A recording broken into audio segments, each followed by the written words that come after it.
Library is celebrating Banned Books Week by giving those books away.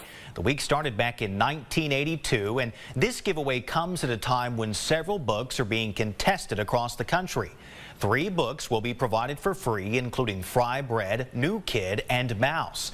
Librarian Ashley Taylor says the mission here is to bring attention to books being challenged. The mission of the week and the giveaway is just to call to light what is being challenged, what books are being removed from shelves potentially, maybe not in our neighborhood, but in other neighborhoods. And the giveaway at the Tyler Public Library will wrap up tomorrow.